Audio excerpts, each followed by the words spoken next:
Hoy vamos a lo que nos compete, que es a todo lo que sería el workshop de redes de datos. Como les había contado en clases anteriores, la idea es que puedan tener nociones básicas de las distintas áreas. Como vimos en anteriores clases, habíamos empezado un poco con todo lo que era la parte de Windows, un poco con lo que era la parte de Linux. Hablamos un poco de lo que es ciberseguridad, hablamos un poco de lo que eran las auditorías y ahora vamos a ver un poquitito de redes que tendrían como las tres patas principales que uno va a manejar diariamente en todo lo que es ciberseguridad. Hablemos de introducción a redes. Entonces, para entender el funcionamiento de Internet y las redes, es esencial conocer qué es una red y los elementos que las componen. ¿Sí? Las redes pueden clasificarse según su tamaño. Redes LAN, que son locales, redes WAN, que abarcan grandes distancias, y una red MAN, que abarcaría todo lo que es área metropolitana. Existen otro tipo de redes, ¿sí? Como PAN, por ejemplo, pero bueno, esto lo podríamos charlar en otra clase porque son redes más complejas, ¿sí? Que tienen distintos. Bien, una red no es solo computadoras conectadas, eso téngalo siempre en consideración. Involucra diversos elementos como son los switches, los routers y los medios de transmisión que veremos más adelante. ¿Cuáles son los elementos que vamos a encontrar en la red? Por un lado, podemos encontrar todo lo que son la parte de los dispositivos. Llamémosle a los hosts, a todo lo que es PC, notebook, smartphone. Después podemos tener dispositivos intermediarios como son los switch, los routers, hubs. Y después tenemos lo que son los medios de transmisión, por dónde va a ir o por dónde va a viajar esa información de esos dispositivos. Y tenemos dos tipos. Tenemos inalámbricos, ¿sí? Que es todo lo que es la parte cableada, UTP, coaxil, fibra óptica. Y tenemos la parte inalámbrica. Llamémosles Wi-Fi, por ejemplo, y todo lo que es ondas de red. Vamos a hablar un poco de todo lo que es la topología de red. ¿Sí? Existen diversos tipos de topología de red. Acá yo les traigo algunas. ¿Sí? Tenemos lo que es la topología estrella, que sería que todos los nodos se conectan a un nodo central. Después tenemos lo que sería la topología bus. Es un solo cable conectado entre todos los dispositivos. Esto se usaba anteriormente, hace muchos años atrás. Algunos si tienen los años que quizás tengo yo, lo hayan visto en algún trabajo. Después tenemos lo que es la topología de anillos, que son los dispositivos que forman un círculo cerrado. Y después tenemos lo que es la topología de la malla, que cada dispositivo está conectado con todos los demás. Mayormente solemos utilizar lo que sería la topología de estrella. ¿Sí? Podemos ver quizás en grandes empresas, corporaciones, lo que sería la topología de anillo, ¿sí? Que intercomunican diversas sucursales principales, como a veces hacen los bancos, ¿sí? Y quizás cuando ya van o mejoran la tecnología de comunicación, podrían ir a una topología de máquina, ¿sí? Con mejores tecnologías, mejor forma de transmitir los datos, menor coste, ¿sí? Bien, hablemos un poquitito ahora de lo que sería el modelo de capa, ¿sí? Acá tenemos dos tipos de modelos, ¿sí? Son los más utilizados entre todos los que existen, ¿sí? Y para describir cómo viajan los datos en una red, el modelo OSI tiene 7 capas, ¿sí? Y el modelo TCP tiene 4. Ambas son fundamentales para diseñar redes eficientes y para entender la interacción entre los protocolos y el hardware. Por ejemplo, en la capa de transporte se encuentran protocolos clave como el TCP y UDP que permiten la comunicación confiable o no confiable según el caso. Entonces, como acá les comentaba, en el modelo OSI tenemos 7 capas. Tenemos la primera capa con la que empezamos a comunicarnos o a manejarnos, que sería la capa física. Después viene la capa de enlace de los datos de la red. Después viene la capa de transporte, Luego viene una capa de sesión.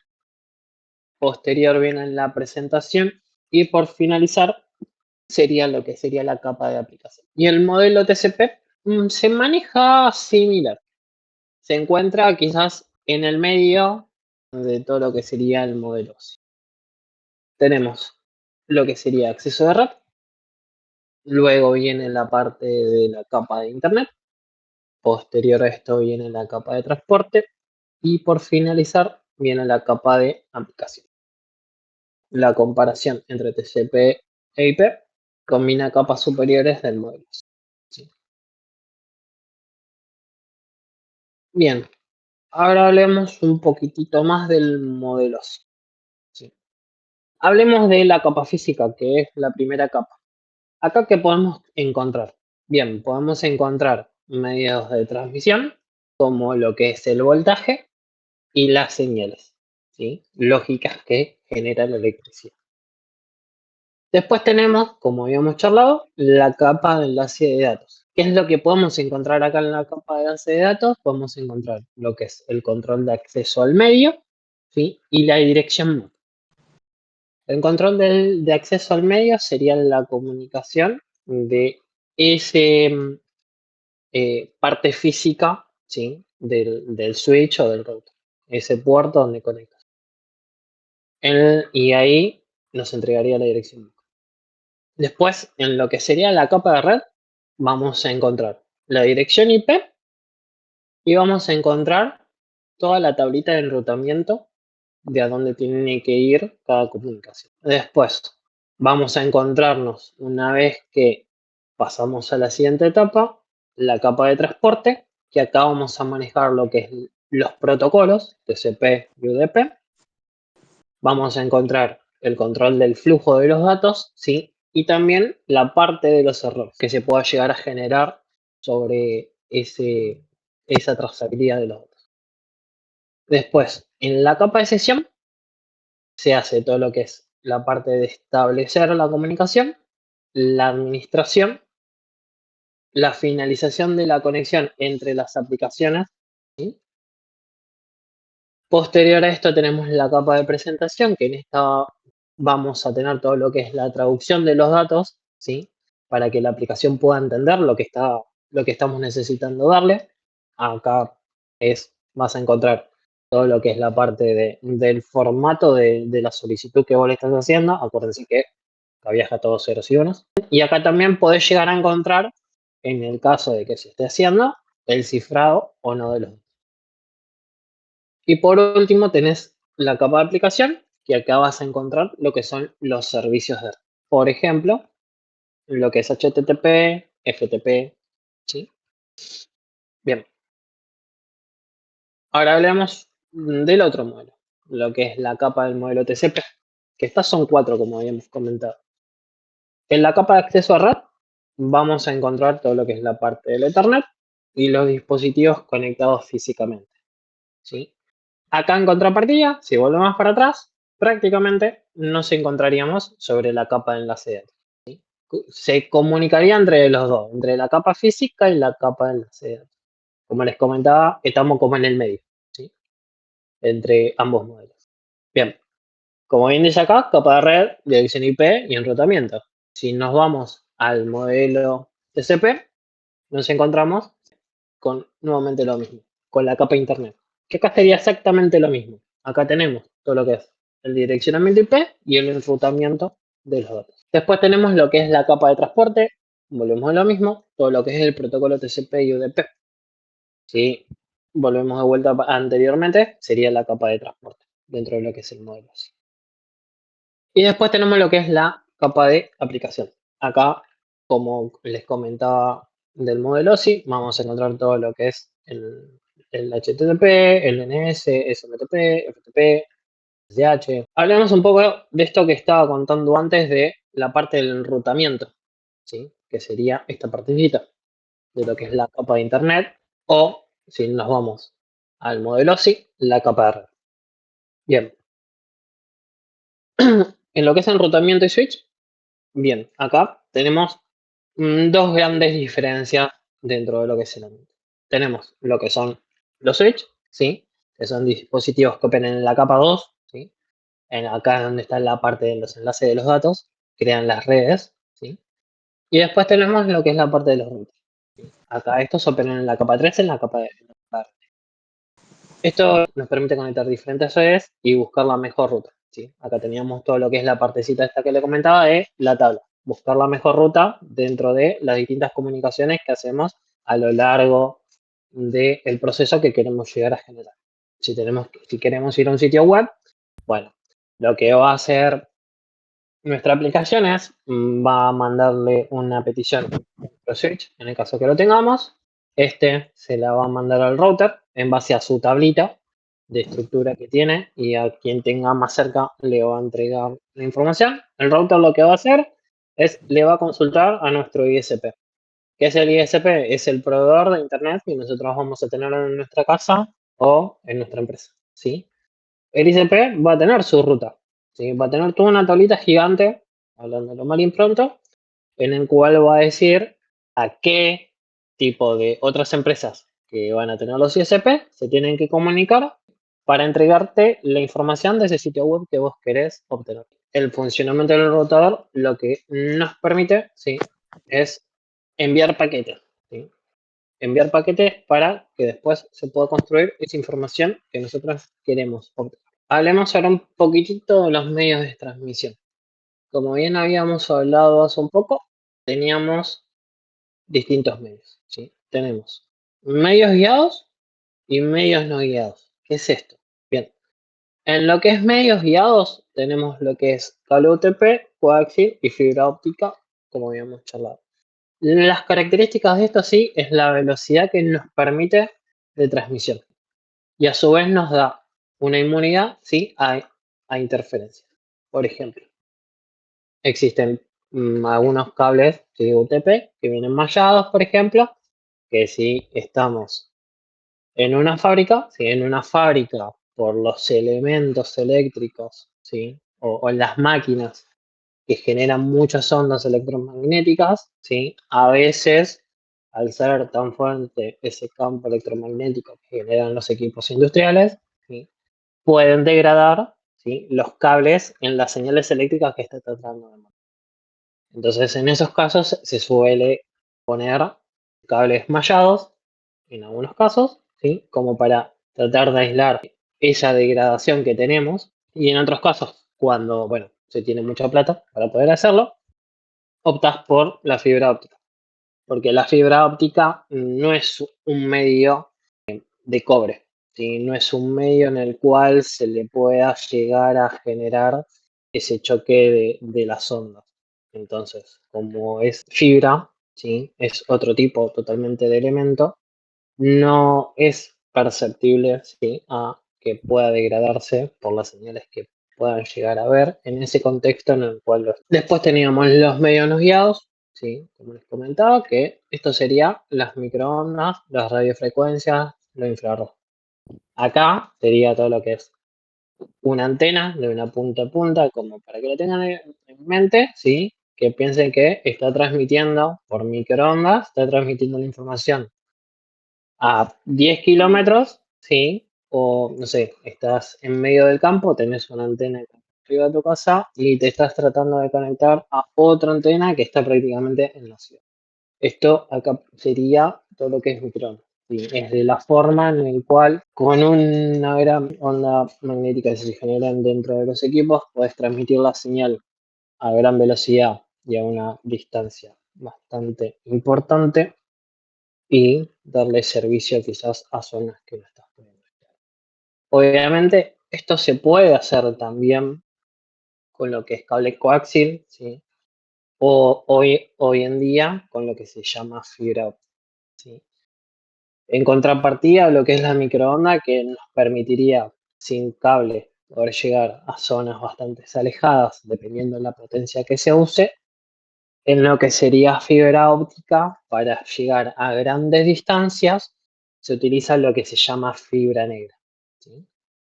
La fibra negra sería algo parecido como se tienen equipos, como para no tanto en detalle, Las empresas ISP tienen equipos que generan un proceso de luz muy potente, ¿sí? Entre otras cosas internamente, en el cual permiten que viaje la información por un medio totalmente aislado. Se le llama fibra oscura por el tipo de proceso que se le hace, ¿sí? Tecnológico para enviar ese haz de luz, ¿sí?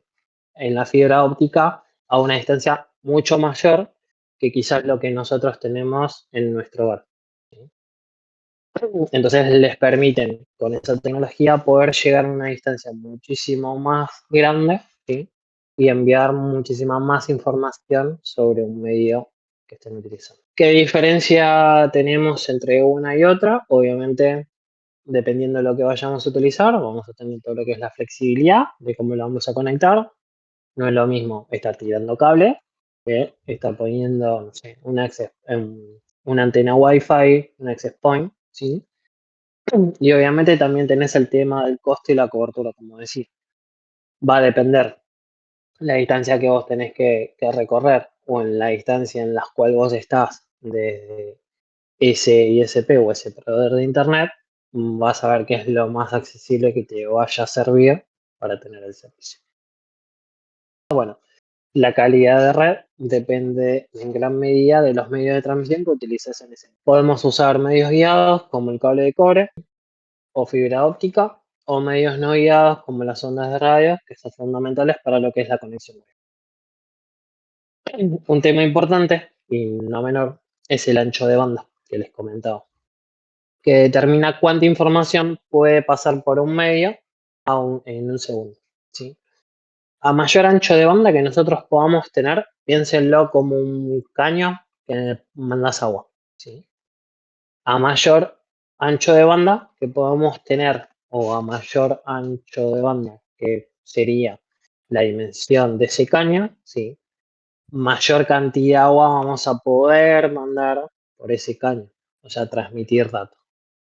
No es lo mismo un caño chiquitito que va a ser, está bien, por más que le mandes potencia al chorro de agua, no va a ser lo mismo que un caño más grande en el cual puedas pasar un mayor caudal de agua. ¿Qué es el ancho de banda? Es la cantidad de datos que puedes transmitir por un medio en un segundo, ¿sí? ¿Y cómo se mide esto? Se mide en bits por segundo.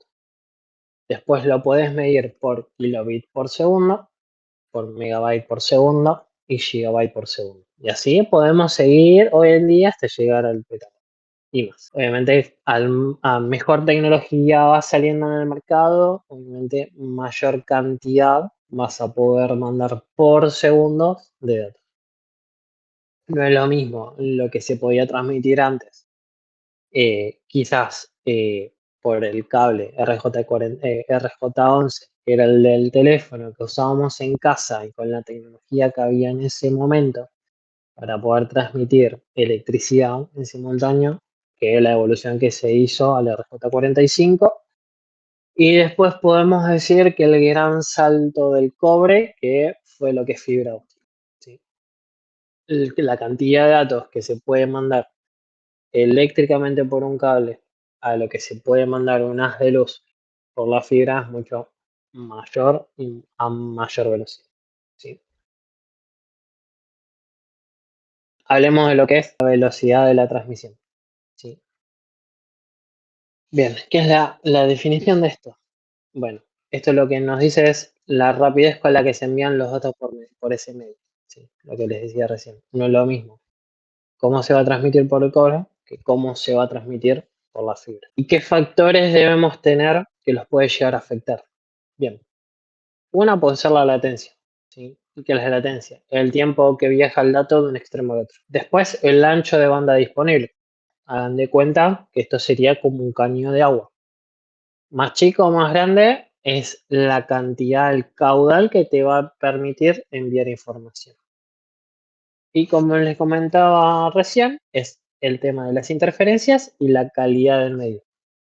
No es lo mismo, no sé, que estés en el medio del campo en el cual no tenés interferencias, a que estés con un cable en medio de una planta industrial en el cual vas a tener un montón de radiofrecuencias que te va a estar afectando ese medio, ¿sí? En este caso, un cable de coaxial por donde vos vas a estar transmitiendo los datos. También aplica lo que es la calidad del medio, vendría a ser el tipo de elementos que estás utilizando. ¿Sí? Vos vas a ver, en base a costo-beneficio, qué te conviene utilizar, qué tipo de medio y la calidad que vaya a tener ese. No es lo mismo, por ejemplo, un cable Cat 5, ¿sí? Que un cable Cat 6, Cat 7 o cables anteriores a esos, que eran los que se usaban hace mucho tiempo. El medio que se fue utilizando, a pesar que en el CAT que es cobre, a pesar que siempre se siguió utilizando cobre, internamente las mejoras técnicas que se le fue haciendo, el de poner mejores aislantes, el de mejorar la cobertura para proteger esos medios y demás, se fue mejorando a lo largo. ¿Sí? Y a su vez se fue mejorando la calidad para que pudiera transmitir mejor la información. Entonces, todo eso te va variando. Hablemos entonces ahora un poquitito de los servicios de red. ¿Sí? Los servicios de red, como el DNS o el WINS, juegan un papel clave en la identificación de dispositivos y en la resolución de los nombres de dominio, lo que facilita la navegación por Internet, ¿sí? Y estos servicios permiten traducir nombres amigables, como google.com.ar, en una dirección IP que las máquinas pueden entender. El ser humano de por sí no puede estar almacenando en su cabeza muchos dígitos como si fuera la dirección IP constantemente. Nos guiamos más fácil, sí, por palabras. Entonces, se diseñó esto que es el DNS. El DNS lo que permite es como hagan de cuenta que es una tablita en el cual en la tablita yo, proveedor de internet, digo, bueno, tu dirección IP pública Google es esta o estas, ¿sí?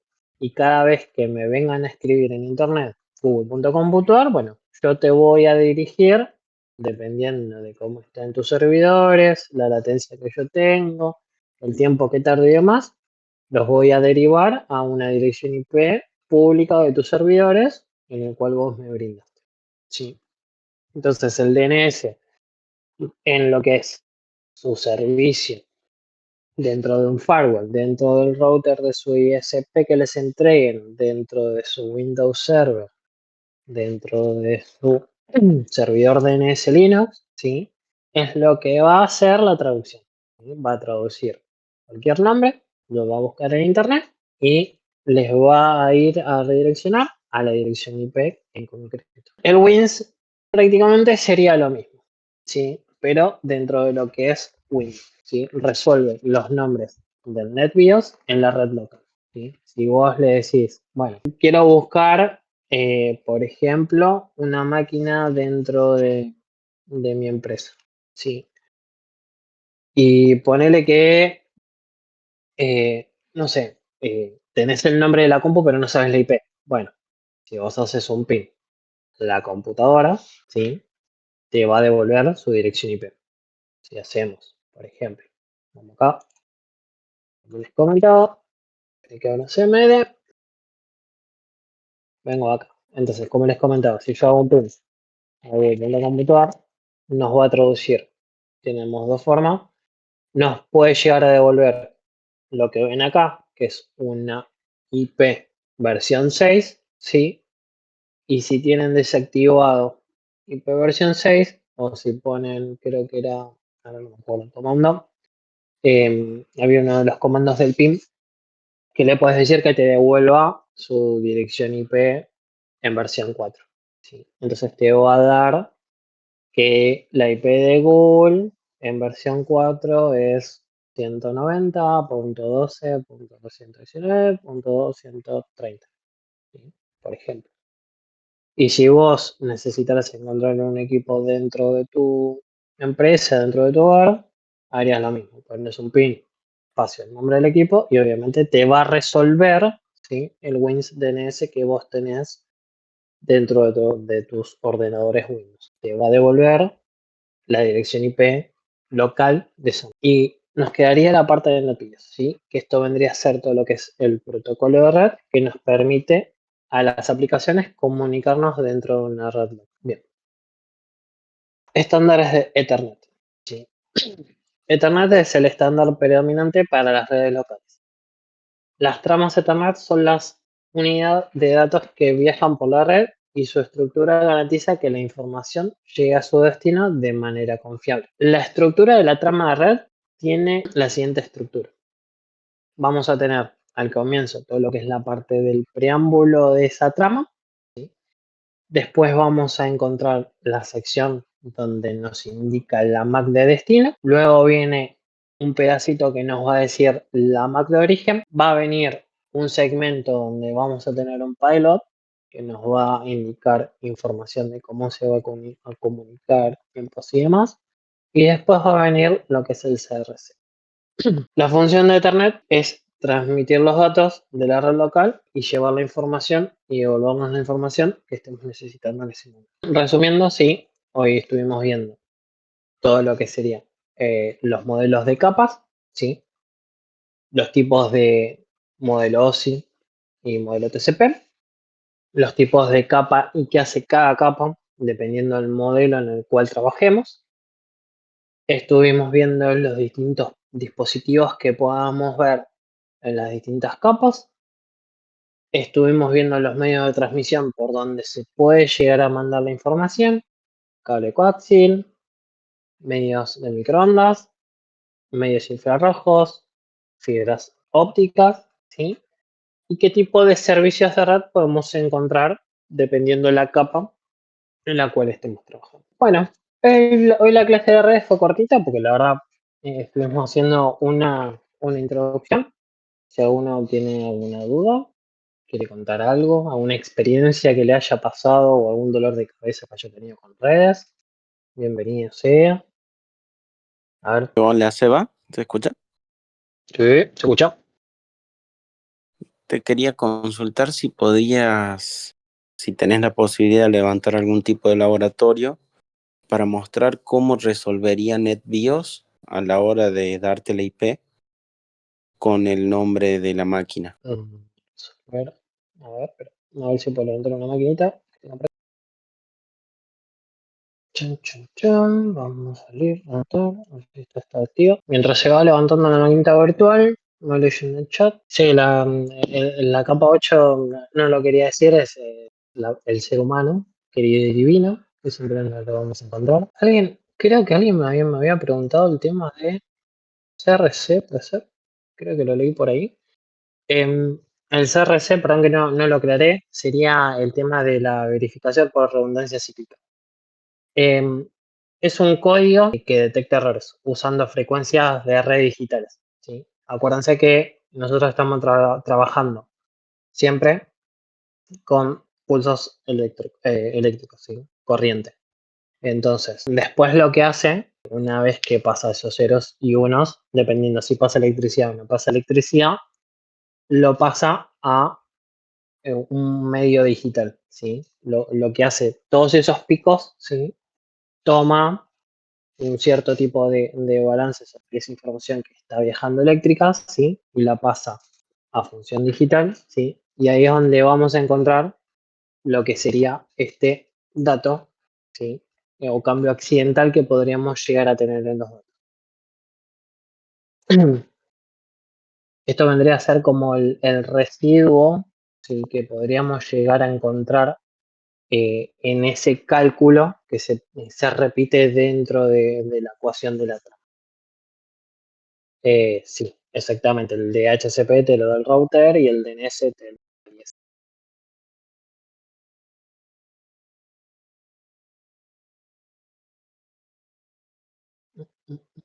Sí, redes desde cero pueden crear. Tienen el Packet Tracer de Cisco para poder crear. Y hay otra aplicación más nuevita y más linda. Esperen que no me la acuerdo el nombre porque hace un montón que no la uso. Denme un segundo que se las busco. Ah, y algo que no les comenté, que se me pasó totalmente. Ahora no afecta tanto, pero antes, les hablo de unos 15 años para atrás, el tema de cómo se armaba el cable era crucial para los fierros, ¿sí? O para los switch, o para los hubs, o para los routers, o mismo para los servidores o las distintas tecnologías que usaban antes. O sea, los switch y los routers se tendrían que generar con un esquema de X cable, ¿sí? Y tenías tecnologías que tenían que ir con X combinación de cable, ¿sí? Si los cruzabas los cables, o sea, ponías distinto, no tenías comunicación, ¿sí? Porque antes no existía como ahora, ¿sí? Que vos tenés en el puerto Ethernet, el tema de la conmutación, que independientemente el cable que vos conectés, ya sea recto o cruzado, te lo va a detectar y te va a dejar funcionar sin problema. Antes, a nivel de cómo estaba hecho el puerto Ethernet, era, yo lo diseñé para que acá solamente pase cable cruzado o cable recto. Si le conectabas el otro cable, directamente no te funcionaba y te volvías loco. Eso por un lado. Después, Seba, perdón si me dejas software, interrumpir. tiré, mande. Eh, yo recuerdo que, si mal no recuerdo, creo que el cruzado era para conectar de PC a PC y el directo Sí, era para hub. eh, correcto. Eso, para hub. Hoy día se utilizan ambas Exacto. normas en un router porque, bueno, automáticamente te lo detecta igual. Exacto. Después de tanto renegar, Claro. Y yo arranqué como expliqué en el chat, yo arranqué mis redes con cable coaxil, en red con cable coaxil, con la ficha BNC, sí, adentro esa. Tiraba acá lo encontré. toda la casa con cable coaxil y uniones HH, Y, HH, Y, T, le poníamos de todo. Conectábamos 10 computadoras, armábamos una LAN y jugábamos al Age of Empires o al Quake. Ay, qué lindas épocas. Sí, Antes que se me olvide que acá habían preguntado qué tipo de software podían llegar a utilizar. Eh, Mayormente en los cursos que se da del CCNA, obviamente utilizan todo lo que es el CCNA, que vendría a ser Packet Tracer, pero hay otra solución, quizás hay más, pero bueno, son las dos que conozco. Y esta es la verdad muy buena, muy interacción genera, que es GNS3. ¿Sí? Prácticamente la pueden bajar, instalar, obviamente tiene su suite profesional y acá pueden hacer redes, ir probando, ir interactuando, ¿sí? Sin ningún tipo de inconveniente.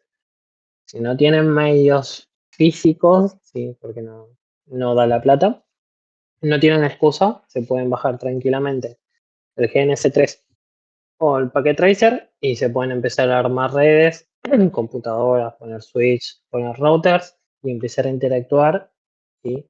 E ir aprendiendo, ¿sí? Acá pueden hacer prácticamente todo lo que quieran. Es similar, ¿sí? Al Packet Tracer, pero tiene un par de cositas más actualizadas que van a poder utilizar. Seba, tengo una consulta. Tengo Mira, acá una conexión hacia un router vía Wi-Fi que no puedo acceder al router. espera. Tenés una conexión a un router Estoy conectado mediante Wi-Fi. vía Wi-Fi a un O módem, sea, ¿no? que el router es, tiene Wi-Fi. Te estás conectando por Wi-Fi con la compu. Claro. Cuestión de que Sí. no puedo acceder a la página administrativa del router. A ¿Tiene veces, algún manual? fíjate, dependiendo del modelo del router, hay routers, por ejemplo, se me viene ahora un nombre, los Tenda. Los Tenda, dependiendo cómo los configures, directamente, si entra en modo AP o Access Point, dependiendo de cómo lo configuran, directamente vas a tener que ir a una IP o a una URL, un dominio en particular que te devuelve Tenda, ¿sí? Que, no sé, ponele tendagestión.com.ar, lo que Sí. fuera, por un nombre X, y automáticamente te va a redireccionar al router tuyo interno, Ah, ¿sí? como Y el ahí TP, vas a poder gestionar. o O sea, TP-Link. deja de darte la IP de administración que vos te vas a poder encontrar. Esto para el que no lo sabe, te hace un IP config, ¿sí? Les va a dar sus datos. Mayormente tu router, ¿sí? Tu DHCP, te va a devolver la IP de la puerta de enlace. Esta puerta de enlace, ¿sí? Es prácticamente la dirección IP del router que te está entregando toda la función de DHCP. Entonces, como bien dice él, quizás él está intentando llegar por la puerta de enlace, poniéndolo acá, 192, 168.1.1, ¿sí? Y intentar llegar. Quizás no está llegando, ¿sí? No es porque no quiera llegar, no es porque no. Si yo le hago un pin, por ejemplo, para que se entienda. Yo si hago un pin me está respondiendo, ¿sí? Quiere decir que yo conexión hacia ese router tengo. Pero quizás lo que le está pasando a él es exactamente lo mismo. No está pudiendo llegar a la administración. A veces, dependiendo cómo configuramos el equipo, ¿sí? Se pierde la administración por dirección IP y el proveedor en particular de la marca te devuelve directamente la conexión por una URL, ¿sí? Que ellos designan, que dependiendo de la función que cumpla el equipo, activa esta dirección IP. Ahora no me acuerdo, por ejemplo, la de Tenda, creo que era tendaconfiguración.com.ar y automáticamente, en vez de ir a la página web del fabricante Tenda, automáticamente te apunta, ¿sí? A la interfaz de administración de los equipos. Y así con varios. A veces también, dependiendo en la tecnología, que dependiendo de la función que le actives, de router, de repetidor, de access point, ¿sí? Te va a bloquear las funciones de administración. Entonces, eso también hay que tenerlo en consideración porque después, bueno, hay que fijarse en el manual que te va a decir, dependiendo de la marca, cómo poder entrar a la administración de ese equipo, dependiendo en el estado en el cual lo hayas configurado. Eso tenganlo medio en consideración. Lean el manual, aunque parezca una locura. A veces en el manual encontramos cosas. Y si no, como dice la Biblia, San Google, ahí encontramos todo. Siempre alguien va a tirar alguna datita. Bien. Bueno, algo que les comento que me había olvidado, para los que no saben, ¿sí? Porque nunca lo hicieron, nunca se animaron. Si escriben acá control en Windows, ¿sí? Van a ir a la administración. Se la van a encontrar así, ¿sí? Bien. Yo siempre lo que les recomiendo, como para gestionar de una forma más simple, más fácil, iconos grandes, ¿sí? Y después se van a todo lo que es el centro de redes y recursos. Yo, por ejemplo, estoy conectado a Wi-Fi. Bien. Y acá van a tener, si pican a donde dice acá cambiar configuración de adaptadores, van a encontrar todos sus adaptadores o todas sus tecnologías que estén corriendo internamente su nombre. O sea, una placa de red, una placa de Wi-Fi, una placa Bluetooth, lo que fuera. Siempre el ISP les va a entregar por defecto, ¿sí? Dentro del router que les entregan, un DNS, ¿sí? Que es el DNS en el cual el cual el ISP se maneja, ¿sí? Una dirección IP, que es la que utilizan internamente dentro de su empresa, ¿sí? Para hacer la resolución de nombres entre IPs y nombres en el cual necesiten llegar. A veces pasa, ¿sí? O en las empresas solemos utilizar, que agregamos las IPs de resolución de DNS de Google. Porque a veces pasa, dependiendo del proveedor, que no andan tan bien sus servidores de resolución de DNS, pues son servidores, ¿sí? Entonces, lo que se solía hacer mucho antes, ahora no tanto, porque la verdad anda bastante bien los servicios, acá en Argentina por lo menos, no sé en otros países, pero antes, les estoy hablando época 2010, 2015, solíamos mucho agregar en los firewalls, en los DHCP, que resuelva, está bien, dejabas una del proveedor de tu ISP, pero ponías una de Google, ¿sí? Porque si no te respondía la de tu proveedor porque tuvo algunas fallas en sus servicios, por lo menos te va a seguir respondiendo los servicios de Google. Y sabemos que la infraestructura de servidores de Google prácticamente es inmensa. Entonces, a nivel de cuál me puede fallar primero y va a ser más lo que falle el proveedor que lo que me puedo fallar yo. Entonces, como bien comentaban acá los chicos, si tienen el DHCP habilitado, ¿sí? Automáticamente el router les va a entregar dirección IP, les va a entregar una máscara de red, les va a entregar el gateway, que el gateway va a ser quién va a ser el router, que va a hacer toda la tarea de resolver y entregarme la información, y cuáles van a ser las DNS que me van a pasar. Entonces, uno lo que mayormente hacía era venía a la placa de red, le daba propiedades, quizás estoy diciendo muy poco lo que estoy explicando, pero quizás algunos no tienen la menor idea o no se animan a tocarlo. Van a tener habilitado lo que es el protocolo de Internet IPv6. Yo, por mi parte, si no suelen utilizar IPv6 porque no tienen servicio IPv6, para no hacer ruido, recomiendo desactivarlo, ¿sí? Lo desactivan y ya se olvidan. Y lo que es el protocolo de IPv4, ¿sí? Que eso no les comenté. El protocolo IPv4 nos permitía, ¿sí? Tener una cantidad X a nivel globo, ¿sí? De direcciones IP. Las direcciones IP hagan de cuenta que es prácticamente como las direcciones de su casa, ¿sí? Y este servicio, esta tecnología, nos permitía tener X números, ¿sí? N a la X de números, ¿sí? Fueron avanzando los años, ¿sí? Y llegamos a un punto en el cual prácticamente esta tecnología dijo, bueno, hasta acá llego. Entonces se creó todo lo que es IPv6, ¿sí? IPv6, al tener otro tipo de estructura, como acaban de ver recién acá, la codificación, o sea, el ancho en el cual podemos poner una dirección de nuestra casa, ¿sí? Es mucho mayor. Hagamos de cuenta que en su país o en Argentina solamente el gobierno dice de que nuestras direcciones de nuestras casas, el nombre puede ser de X cantidad de caracteres y el número de qué cantidad de caracteres. Y no se puede mover. Bien. Llegás a un punto X en cualquier momento de que ya no tenés más números porque si no ya tendrás que empezar a repetir.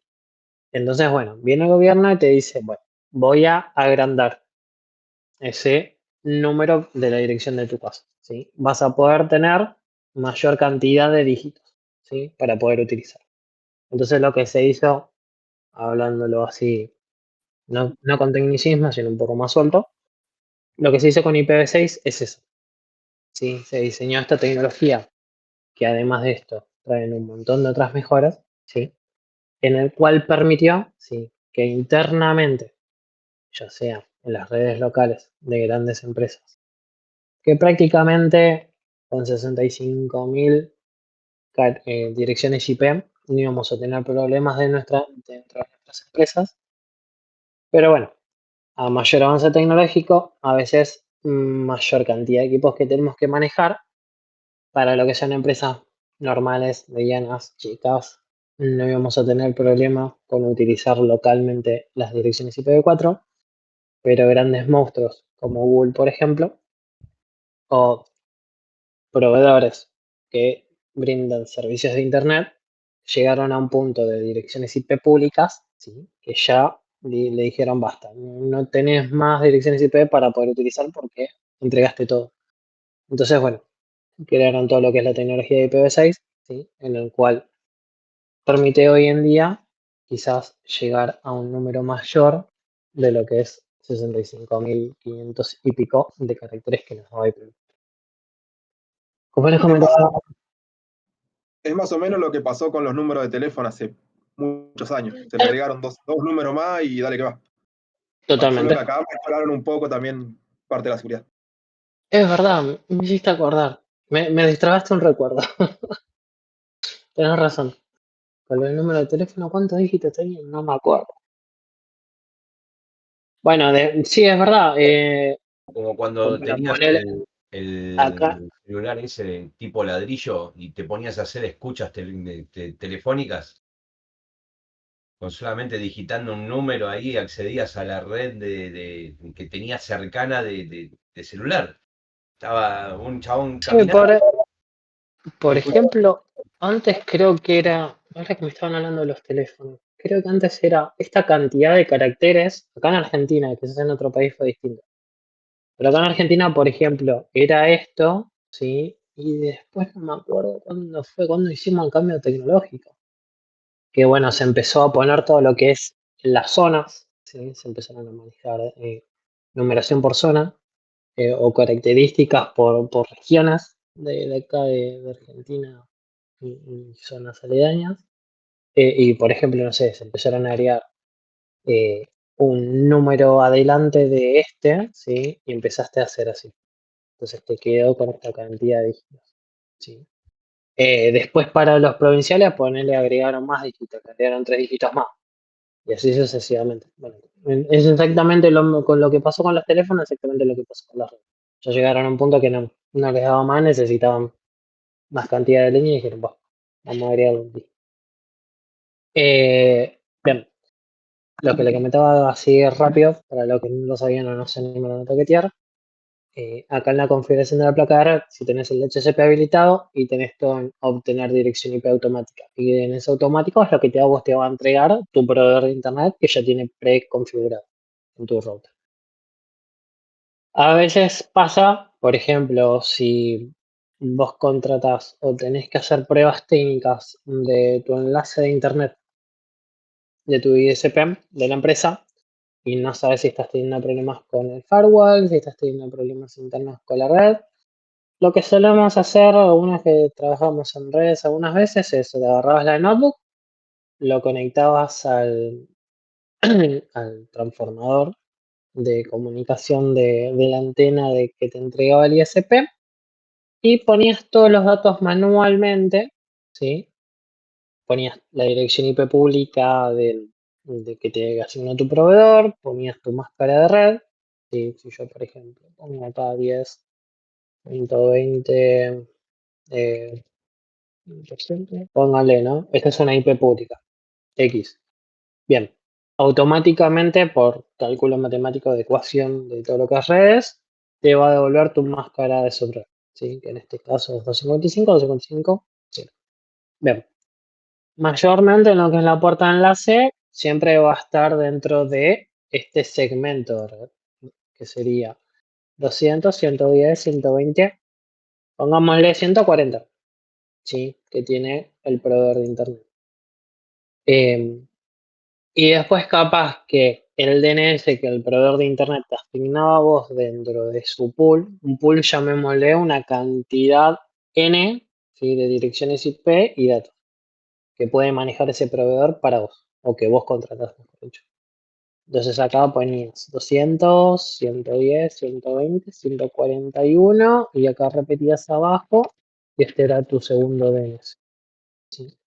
Entonces, ponías la notebook, le ponías los datos que te brindaba tu ISP para configurar tu router, lo ponías en tu notebook, le dabas a aceptar y te fijas a ver cómo te funcionaba internet, ¿sí?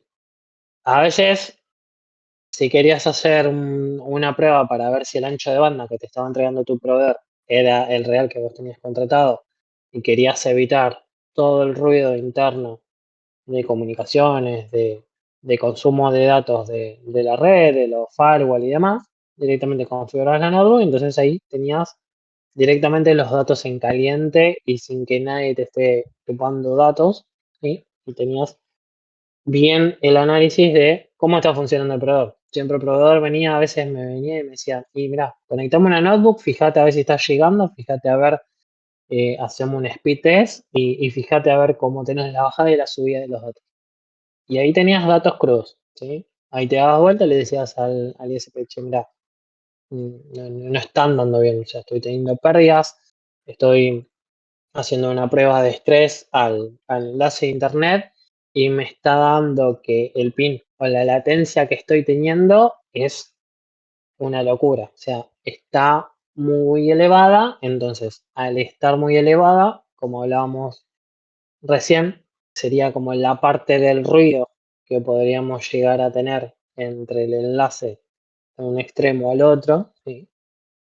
Ruido que puede llegar a tener por problemas que está teniendo el proveedor en sus equipos, en, no sé, que le rompieron algo y demás. Entonces son todas esas puntos que uno va chequeando. Y como les comentaba acá, a veces lo que hacíamos, o suelo hacer a veces, es ponías la dirección DNS de Google, te dejabas la de tu proveedor y te ponías la de Google. Entonces, como para que se lleven de dato, las dos de Google son las siguientes, es 888, esta es una de Google y la otra es prácticamente parecida, que es 8844, ¿sí? Esas son las DNS de Google. Entonces, nada, te solías configurar esto en el firewall y si tenías algún problema con el servicio de DNS de tu proveedor, seguía funcionando con tu secundario, que era el de Google. No es la mejor práctica, dicen las malas lenguas, pero bueno, te salvaba de un montón de problemas. ¿Sí? Bien, dejo de hablar y a ver si pusieron algo más acá que se me fue. Ahora, si pones los DNS de AdWord, zafás de un montón de publicidad. Ah, sí, había escuchado esos. El otro día no los. Yo lo había probado en el celu, eso mismo, y funcionaba bastante bien. No probé ese de AdWord en la compu. Es muy amplia la pregunta, pero ¿cómo poner un router conectado a tu ISP? Lo que está luego de ese router ya está creado en la red. No te entendí bien. A ver, espera, que lo dibujo, a ver si entendí. Dame un segundo. Un dibujo así medio raro rápido, ¿no? Pero para entender. Mayormente lo que solemos hacer todos, creo, es nube. Así con la nube. Bueno, vamos a empezar así. Para que le saco. Creo que se ve mejor, ¿no hay? Acá tenés el ISP que te da internet. Y prácticamente vos después acá tenés, como es un router, directamente ya conectás las computadoras. ¿Sí? Venís acá, ¿sí? O Wi-Fi o celular, lo que fuera. ¿Sí? Este vendría a ser el típico router. ¿Sí? Obviamente, cada router de cada ISP viene con sus limitaciones. ¿Sí? Y dependiendo del router que te entreguen, también viene con limitaciones a nivel de hardware y software para el tipo de gestión que uno quisiera quizás hacer. A veces la gestión es muy limitada que te da el proveedor. Entonces, Han, creo que lo que vos me estás diciendo sería lo siguiente.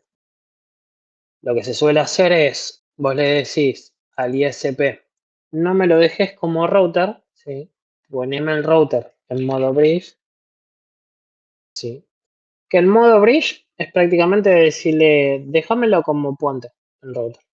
O sea, déjalo que solo sea un medio de comunicación, que sea mi caño para mandar la información desde mi red hasta tu red, ¿sí? No me filtres nada, que sea una terminal tipo boba, que pase los datos sin preguntarme nada, ¿sí? Sin gestionar nada.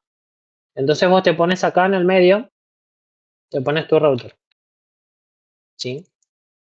Que tu router puede ser un router que compras, Cisco, Tenda, MikroTik, TP-Link, lo que fuera, o gente, también pueden poner una computadora, ¿sí?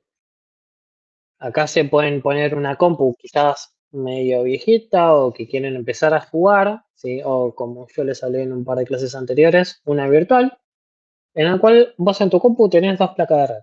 Tenés la placa de red de tu placa mother, ¿sí? Placa madre, y te compras otra plaquita Spigalam, que no sale mucho, ¿sí? Y tenés dos placas. Entonces vos acá tenés dos placas. ¿Qué es lo que yo haría? O lo que yo hago. No me compro esto. En el caso de que si quiero jugar un poco más. Si no, bueno, te compras un router. Si querés Wi-Fi y demás, bueno, comprate un router. Pero si querés jugar un poco más y empezar a aprender todo lo que son los firewall y demás, bueno, te agarras una virtual, te agarras una compu vieja que tenés ahí, le pones la plaquita y haces lo siguiente. Lo metes acá. Sí. Entonces, obviamente para hacer esto, ¿sí? Vas a necesitar acá en el medio un switch chiquitito, ¿sí? Para gestionar obviamente las conexiones. Entonces, ¿qué es lo que vas a hacer vos acá? El cablecito que tiene de tu ICP lo conectas a una de las placas de red, te configuras todo tu firewall, ¿sí? Le decís, bueno, la primera placa de red del mother va a ser la que reciba la información de internet y la envía, ¿sí? Y a la segunda placa le decís que va a ser la parte de la LAN. La primera placa del mother va a ser la WAN. Entonces, haces que la segunda plaquita con el Linux firewall que tenés acá, llamémosle pfSense, ipcop, ipfire, lo que fuera, hay un montón. Pueden buscar, descargarlos e instalarlos. Y acá te pones el switch, ¿sí? Entonces tenés con el software que le instalaste en esa compu una alta gestión y administración con un firewall en el cual podés tener IDS, IPS, Snort, puedes tener de todo sobre ese firewall que te bajes tipo pfSense, puedes armar reglas bien orquestadas, ¿sí? Y el switch lo que hace es gestionar, obviamente, todo el cableado y la red que vayas a tener internamente, porque obviamente ponete a pensar que vas a tener dos placas en la compu, no vas a poder hacer todo. Entonces, agregas el switch. Y de esa forma tendrías también una forma de tener una mejor gestión y quizás un mejor caudal, ¿sí? Que quizás el modencito que te da tu ISP no es del todo bueno. Esas creo que serían las dos formas, Sam, que podrías llegar a jugar, ¿sí? Para aprender un poco más. Bueno, Darius, prácticamente creo que lo que le acabo de contar a Sam, que había escrito arriba tuyo, es exactamente los dos ejemplos que acabo de dar. ¿Sí? Tenés el ejemplo este, componiéndote tu compu. Y si no, prácticamente el otro ejemplo, que lo dejo acá por las dudas, sería sacar esto, ¿sí? Y pones la compu. Y acá en vez de esto sería un router. ¿Sí? Ese sería el otro ejemplo, prácticamente. Tenés los dos ejemplos. El ejemplo básico, que dejas el ISP como viene, conectas la compu a los poquitos puertos que tenés o agregas un switch, pero siempre la gestión la tiene el ISP. Le decís al ISP, no quiero en modo bridge, me pongo un router, no sé, TP-Link o Cisco de los mejorcitos de hogar para sacarle todo el jugo con Wi-Fi que esto que el otro, listo, ya está, solucionaste. ¿Querés ir a un siguiente nivel para ir aprendiendo que esto que el otro? Pon una compu. Pone quizás una Raspberry que le puedas agregar una segunda placa y empezar a jugar con eso. Tenés un montón de cosas para poder hacer. Pero esas serían las dos opciones.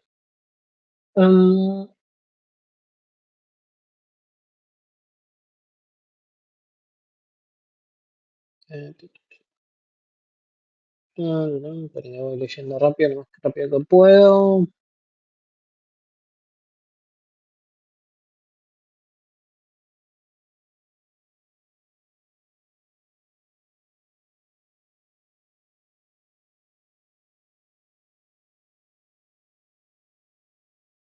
Sí, obviamente el GNS3 tiene mayor consumo, pero bueno, tenés más cositas para poder jugar ahí. El Packet Trace se quedó muy desactualizado, no lo actualizaron más.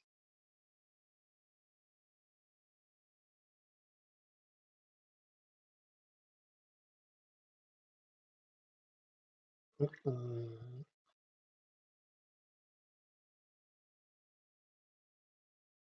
em, no veo el nombre completo, acá me dice Vi, que preguntaba la velocidad de internet necesaria para un funcionamiento normal de la casa. Eh, chicos, este ejercicio lo van a tener que hacer en todas las empresas en las cuales trabajen y en sus propias casas. Tienen que ver la cantidad de dispositivos que tengan internamente en su casa, ¿sí? Y el consumo que puede llegar a tener. Pueden hacer una estimación más o menos dependiendo del flujo de quizás de información que vayan a manejar.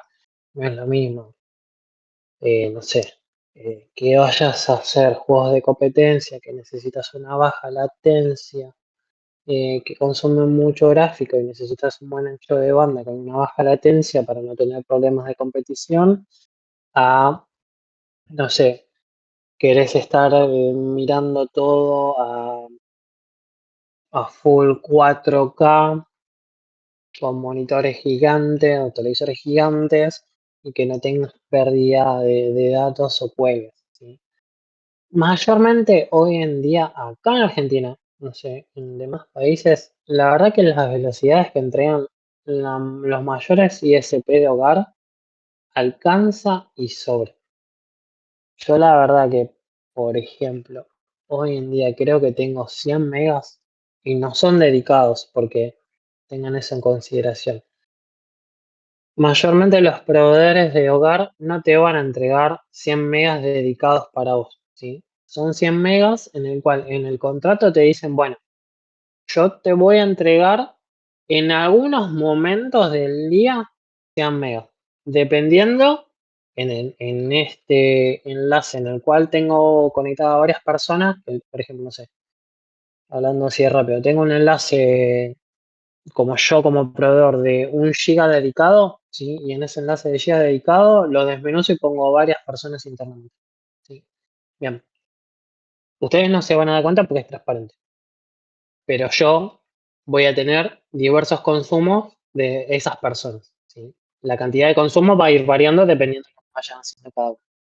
Entonces, en alguna parte del día, quizás cuando todos se fueron a dormir, a vos que estás de madrugada, te voy a entregar los 100 megas con una baja latencia en ese momento.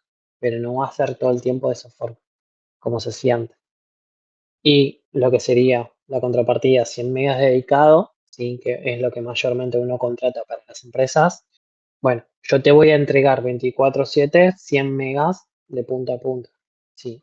Porque es lo que vos necesitas para tu empresa. Obviamente, los costos asociados a lo que es dedicado es muchísimo más caro que los que nos entregan en casa. Eso sí, siempre tenganlo en consideración. Em, Eso y la cantidad de datos que tenés por mes. Que pocos lo saben. Pero tenés limitado la cantidad de mm, datos por mes. no es la cantidad de datos que vos tenés limitados por mes. Ya no es así. En realidad es el ancho de banda que te pueden llegar a entregar en alguna parte del día, mayormente, toda esa cantidad de tráfico, ¿sí? Eh, Ahora capaz que cambió, te entregan más seguido o casi no tenés mucha diferencia, ¿sí? De esos 100 megas. Hace un par de años atrás, capaz que alguno se acordará, cuando hacías la prueba de speed test o algún tipo de prueba, veías que en el día que estaba todo el mundo conectado, en época de pandemia, empezó a cambiar todas las tecnologías de golpe y porrazo, ninguno estábamos preparados, veíamos que se nos caía el internet, que andamos sumamente lentos, si hacías un speed test, prácticamente si llegabas a 10 megas de los 100 megas que habías contratado, eras Dios y tenías que esperar a horarios quizás nocturnos de madrugada para tener un enlace prácticamente al 70% de lo que tenías contratado para poder hacer las cosas que tenías que hacer en el trabajo. Sí. Eso se vio mucho en la pandemia, de que hacía cuello de botella en el consumo que se estaba tratando de tener. Ahí es donde veías de que no eran 100 megas dedicados y que te los estaban entregando 24/7. ¿No? Si ustedes leen el contrato, te dice, te voy a tratar de brindar esta cantidad de datos que vos contrataste, no sé, en un 70% del mes. ¿Sí? Por ejemplo, sí, ahora no me acuerdo, pero sería de esa forma. A ver, voy a leer a ver si hay algo más.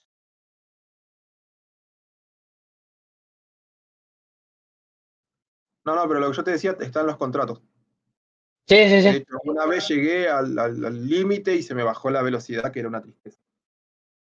Y si vos te fijas a poner en la página de Starlink, te dice que es sin límite de datos.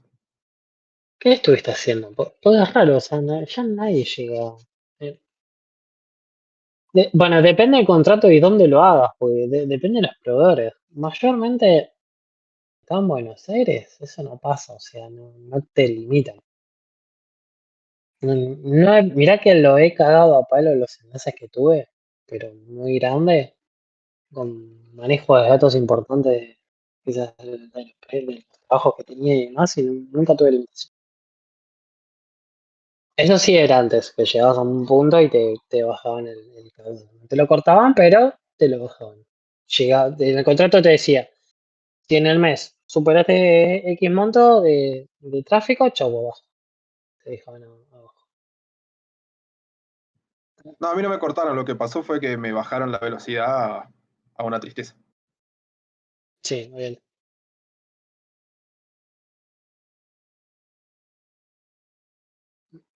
Muy bien.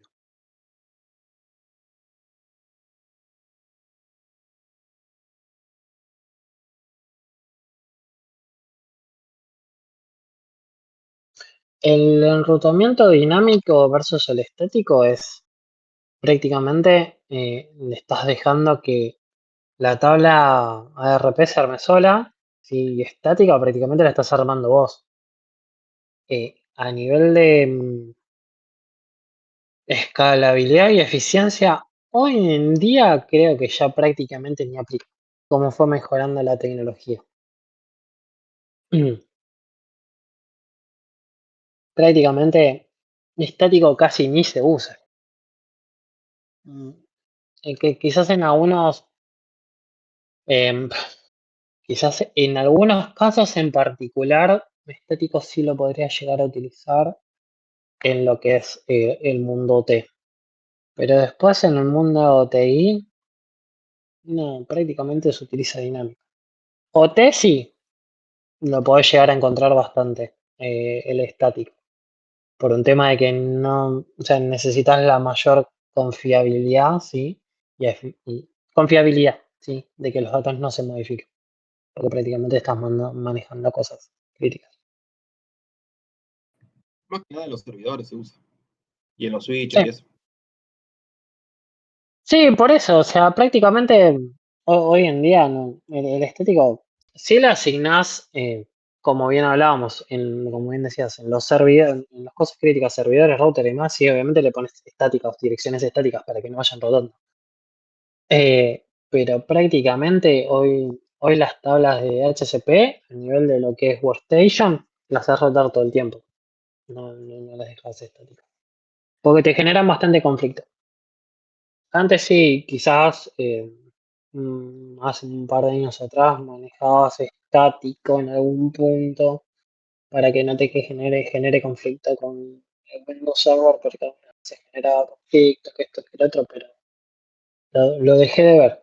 A menos que sea configuración de servidores, configuración de hardware a nivel de redes, switch, router, APs y demás, todo el resto dinámico.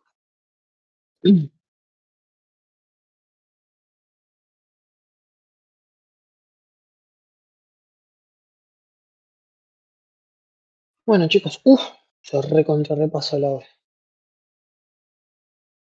Bueno, no veo, me hay una pregunta más dando vuelta, creo que contesté el tema de roteos, el tema de routers, lo de CRC lo había contestado, hay otras que estuvieron contestando otras preguntas.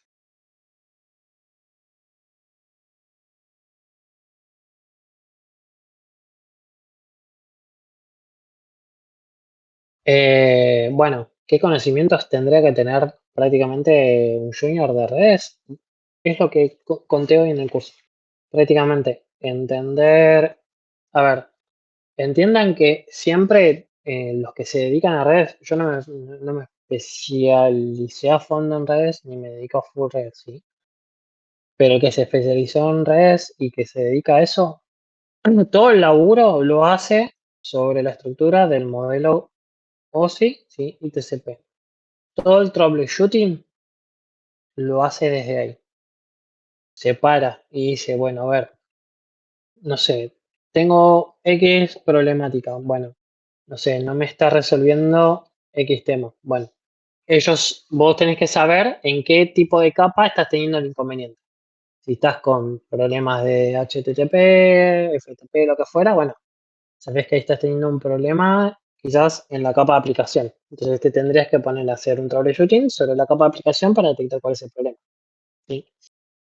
Entender lo que es las capas, entender, obviamente, tema de enrutamiento estático, dinámico, lo que es la tabla CRP,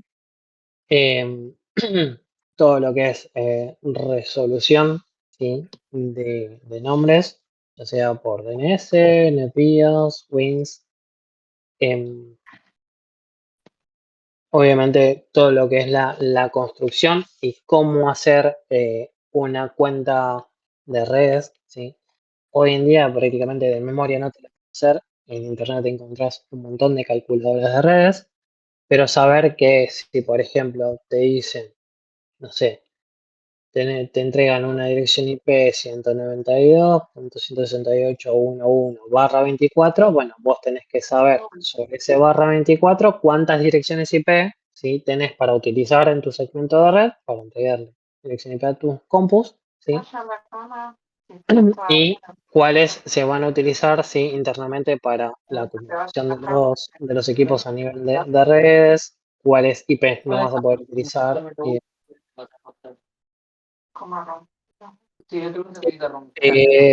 Si mi memoria no me falla, Cisco en su página oficial tiene el curso introductorio, ¿sí? que lo pueden llegar a hacer y les da el diplomita del curso introductorio. Ahí van a ver prácticamente lo que les estuve explicando así a grandes rasgos por arriba. Y obviamente se van a manejar en toda la estructura de utilizar Packet Tracer, ¿sí? armando distintas redes, ¿sí? armando enrutamientos, manejando router, manejando switch, manejando servidores y workstation, haciendo pin, configurando tablas de enrutamiento y demás cosas. ¿sí? Bájense el Packet Tracer o bájense el GNS3 ¿sí? y ahí empiecen a armar redes para ir practicando. En internet hay un montón de ejercicios hoy en día para poder ir haciendo la ejercitación. Entonces van a poder entender un poco más de cómo funciona. Buscan siempre, ¿sí? Entender los conceptos desde arriba, ¿sí? ¿Qué maneja cada capa? ¿sí? ¿Qué tipo de protocolos o acciones o tecnologías maneja cada capa para saber qué tipo de troubleshooting hacer?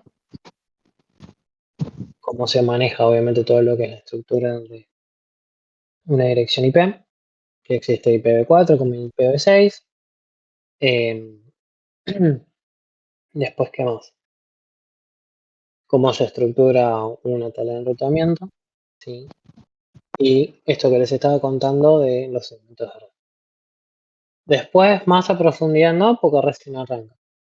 Después, más adelante, van a ver todo lo que es la VLAN, los segmentos de red y bla, bla, bla. No los quiero matar con eso para los que recién comienzan, quizás para los que están hace mucho tiempo los embolé, ¿sí?